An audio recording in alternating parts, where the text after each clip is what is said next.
Ya, Bung Firman, sebelum menjawab pertanyaan saya tadi, ini kita coba saksikan dulu karena tadi ada pertanyaan yang cukup menarik dari Majelis Hakim pada saat tadi bertanya dengan para menteri, termasuk juga Menteri PMK Muhadjir Effendi tadi sempat mengungkapkan ketika pemerintah begitu ya menyalurkan bantuan sosial, boleh jadi orang miskin mendapatkan beberapa bantuan dari kementerian yang berbeda. Nah, menurutnya itu adalah hal yang cukup wajar gitu ya kalau kita lihat ada 3 jenjang kemiskinan tadi dijelaskan di tanah air, sehingga yang paling ekstrim perlu mendapatkan banyak intervensi. Dalam hal ini adalah bantuan. Kita simak bersama ya. Database penerima bantuan antara yang di bawah koordinator PMK dan perekonomian, apakah tidak dimungkinkan itu ada overlapping?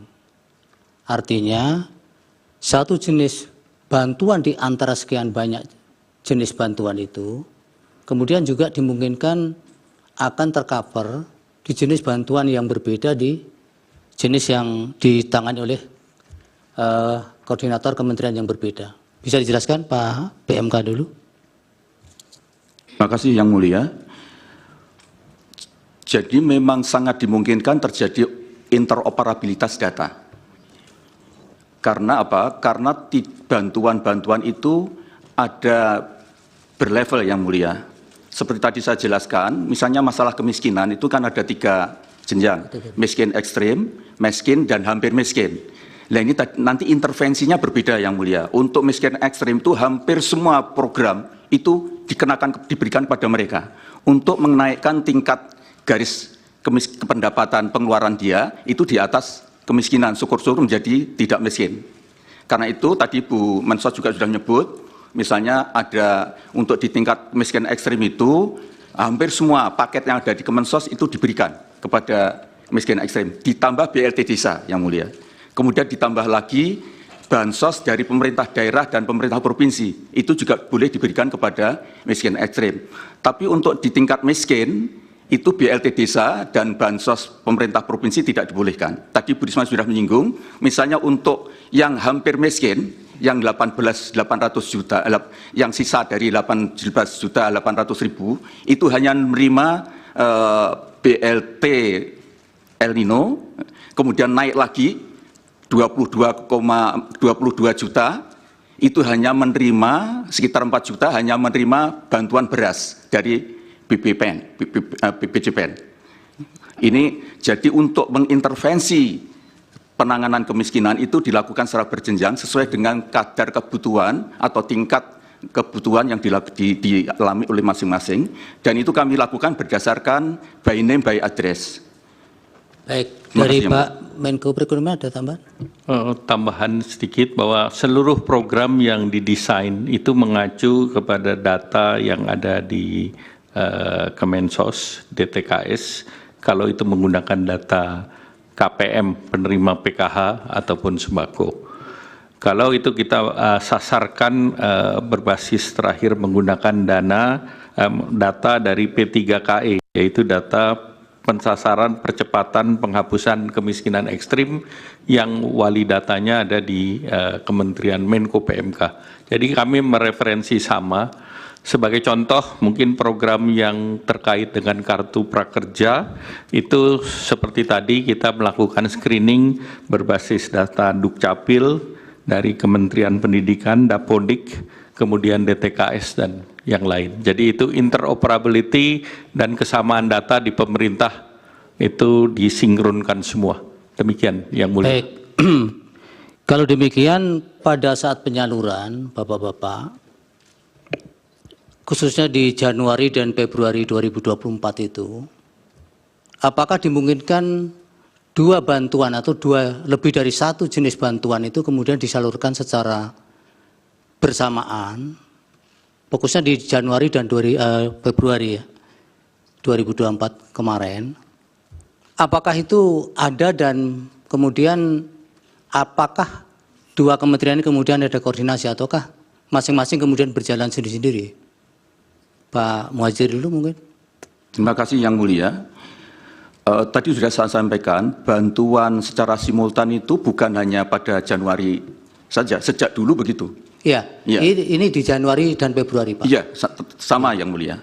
Jadi misalnya terutama dari dari 1,12%, sekitar 5 juta penduduk yang miskin ekstrim itu menerima hampir semua. Jadi dia juga menerima PKH kalau di dalamnya ada kriteria-kriteria, karena PKH ini yang mulia itu diberikan kepada keluarga miskin tetapi dengan kriteria tertentu. Misalnya di situ ada ibu hamil, ada ibu menyusui, ada anak sekolah, ada keluarga difabel, ada keluarga lansia. Jadi kalau nanti di dalam keluarga miskin itu ada salah satu atau beberapa orang yang memenuhi kriteria ini, dia dapat juga PKH. Kemudian dia juga dapat BLT bansos, makanan dari Kemensos. Dia juga bisa mendapatkan bantuan juga dari El Nino, bantuan pangan El Nino. Dia juga bisa mendapatkan bantuan dari beras, percadangan pangan beras. Sehingga kita harapkan yang miskin ekstrem ini dengan mendapatkan bantuan dari semua sisi, itu akan terangkat pendapatannya menjadi di atas garis kemiskinan. Oke, Bang Firman, jadi itu penjelasannya memang beberapa jenis bantuan bisa dimungkinkan terjadi overlapping. Tapi itu jadi pastikan bahwa ini terjadi secara simultan dan tidak hanya pada Januari, Februari saja. Jadi artinya tidak ada kaitannya dengan Pilpres. Tetap ada kaitan, seperti yang penjelasan para menteri tadi, baru itu penjelasan standar, sangat normatif. Yang menjadi persoalan adalah soal pelaksanaannya, penerapannya, pembagiannya, implementasinya. Itu bisa dibedah dengan berbagai bentuk ya, misalnya soal kategori waktu, yaitu memang menjelang pada proses penyelenggaraan pemilu, Pilpres, itu tidak bisa dibantah. Yang kedua adalah pola pembagian juga, yaitu langsung presiden, kemudian juga beberapa pejabat yang di dalam proses itu ada personalisasi kekuasaan, personifikasi kekuasaan, itu yang disebut politisasi kekuasaan itu, politisasi bansos. Dan ada sejumlah bukti yang terkonfirmasi bahwa memang itu ada hubungan dan ada dukungan elektoral, ada pengaruh terhadap elektoral. Dibuktikan dari mana itu? Ya, ada pengaruh dukungan elektoral? Ya kan memang contoh, ada beberapa contoh ya. Misalnya Zulkifli Hasan. Gitu loh. Itu jelas-jelas disampaikan oleh beliau dan dikonfirmasi itu baik pemohon dari 03 maupun dari 01. Langsung mengidentikan bahwa bansos ini adalah identik dengan presiden. Pada itu kan seperti uang rakyat. Lalu dikaitkan bahwa putra presiden juga adalah calon wakil presiden. Nah, kalau misalnya melihat hasil Litbang Kompas kan mengatakan bahwa 50 juta pemilu itu memang terpengaruh dengan bansos ini. Nah, inilah hal-hal yang kita tunggu nanti pada penjelasan jawaban dari para menteri pada sisi kedua ini. Ya, tapi kan kita tetap berfokus pada fakta-fakta yang dihadirkan di persidangan ya. Kemudian soal jumlah yang signifikan, yaitu 496,8. Kalau ditambah dengan misalnya 50 triliun lagi dari berbagai instansi itu menjadi 500 lebih. Nah, padahal ini kan lonjakan yang sangat tinggi, yang sangat signifikan. Padahal banyak pernyataan pemerintah sebelum ini bahwa misalnya inflasi itu di bawah 3%. Kemudian juga pertumbuhan ekonomi jalan sedemikian rupa. Kemudian dampak El Nino juga udah mulai berkurang. Kenapa pada saat mulai misalnya November, Desember, Januari itu bahkan awal-awal Februari itu justru tidak sesuai dengan apa yang menjadi persoalan dan pernyataan dari pemerintah. Makanya sebetulnya gampang menjawab ini bahwa memang ada proyek politik nasional, yaitu dalam rangka kepentingan elektoral.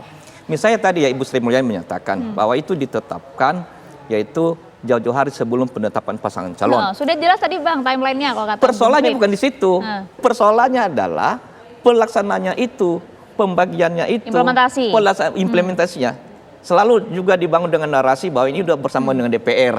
Itu tidak menjadi persoalan. Ini sudah ada undang-undangnya. Tidak menjadi persoalan itu. Bahkan sudah dalam APBN. Itu memang secara prinsip konstitusi, secara prinsip dalam sistem ketatanegaraan tidak ada persoalan. Bahkan sebagai bagian upaya kita untuk memberikan pelindungan sosial ya kepada masyarakat. Tapi yang disalahgunakan adalah sebagai bagian panjang sistematis dari penyalahgunaan kekuasaan itu dalam rangka kepentingan partikular pasangan tertentu. Yaitu yang kebetulan memang calon wakil presiden itu adalah putra presiden. Makanya berapa kali misalnya langsung Bapak Presiden kan juga terjun langsung. Sebetulnya Bung Frits benar-benar di depan istana itu ada pembagian. Padahal kan ada struktur keluarga. Kapan Bang? Kan ada di awal 2023 itu bukan di Istana Bogor, itu di istana itu. Kan ya, bisa dikonfirmasi. Waktunya itu yang dipertanyakan. Januari 2024. 2023. Jelas 2023. Jelas. Enggak, itu kan bisa dilihat karena waktu itu tidak pakai masker lagi. Oke, coba kita konfirmasi dulu. Silakan. Enggak, saya belum selesai nih sebentar, Pak. Singkat, Bang. Nah, jadi sesungguhnya yang kita harapkan adalah nanti jawaban dari para menteri itu berdasarkan pertanyaan-pertanyaan dari hakim mahkamah yang cukup kritis dan progresif, berdasarkan juga aspirasi dari para pemohon, kemudian juga aspirasi publik. Jadi biar ada masukan bagi kita bersama dalam rangka menilai sesungguhnya soal bantuan sosial ini. Demikian, Pak. Oke, silakan, Bang. Saya merasa hari ini ya, saya menjadi salah satu warga negara yang paling bangga sebagai warga negara Indonesia. Poinnya adalah bagaimana pemerintah nih, saya memakai kata-kata pemerintah, yaitu pemerintah dan DPR memperhatikan begitu banyak orang. Kita bisa melihat BPJS Kesehatan diberikan, subsidi diberikan, listrik, minyak, kemudian ada juga untuk pupuk, kemudian KUR, kredit usaha. Saya juga baru tahu ternyata ada kemiskinan ekstrim, kemudian terbagi atas level 3, dan ada juga bantuan yang diberikan bagi mereka yang disabilitas, lansia, kemudian ibu menyusui. Itu merupakan implementasi dari pasal 34 Undang-Undang Dasar 1945. Saya belajar banyak hari ini dalam proses persidangan bagaimana program yang sudah didesain. Tapi seakan-akan paslon 1 dan paslon 3 mendinai semua itu gitu loh. Bahwa ini kan kalau kita mengacu kepada anggaran negara, tidak ada anggaran negara yang sepeser pun itu dapat dikeluarkan tanpa melalui mekanisme yang tepat.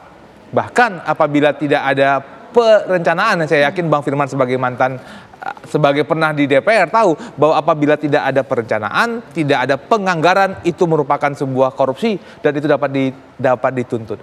Dari proses tadi kita bisa melihat ada proses perencanaan, pendataan, pendistribusian, bahkan ada tadi pertanyaan dari pernyataan dari Ibu Menteri Sosial, kenapa itu berpindah daripada bank kepada PT Pos misalnya? Pertama karena kalau misalnya kendala ada yang meninggal, kemudian ada proses kendala distribusi, sampai hal-hal sekecil itu diperhatikan. Misalnya, kenapa dirapel 2 kali, kenapa dirapel 4 kali? Karena bagi orang yang kesulitan untuk mengakses transport, mereka datang 4 bulan sekali datang ke kantor pos, mereka bisa save money dan juga mereka bisa mempergunakan uang tersebut. Dan mereka tuh bisa, bayangkan mereka yang orang yang kemiskinan ekstrim yang nggak bisa harus menunggu apabila itu terlambat. Itu kan sesuatu yang dipikirkan jauh sekali bagi Menteri Sosial dan juga para anggota Dewan kita yang ada di DPR. Iya, Bung Frit, tapi begini, tadi yang bertanyakan oleh Bang Firman dan juga tadi kalau kita mendengar juga pernyataan dan juga pertanyaan dari Hakim Guntur yang menyatakan memang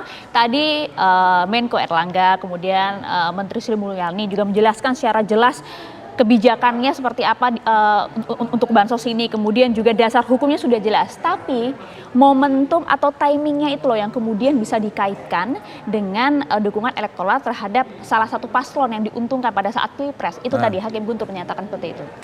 Coba mari kita ulang lagi tadi dia punya pernyataan daripada Hakim Konstitusi Arief Hidayat. Kenapa mereka tidak disumpah? Karena mereka disumpah pada saat mereka menjadi menteri dan apapun yang mereka sampaikan itu terikat, gitu kan? Nah, kemudian ditayangkan sama Pak Arief misalnya oleh Pak juga sama Pak Suhartoyo. Apakah ada perubahan dalam proses distribusi? Adakah perubahan timing? Dan jawaban Pak Menteri PMK kalau saya tidak salah, tidak ada perubahan timing. Perubahan timingnya selalu terjadi seperti itu. Tapi kan ada tambahan, Bang. Apa? Desember, Januari, Februari itu loh maksudnya. Itu kan diminta oleh Ibu Risma. Kan kemarin sudah ada saksi dari anggota Wakil Ketua Komisi 8 Bang Aceh di mana ada surat dari Menteri Sosial diminta untuk agar adanya dipercepat ataupun adanya rapelan untuk El Nino karena persoalan El Nino terjadi.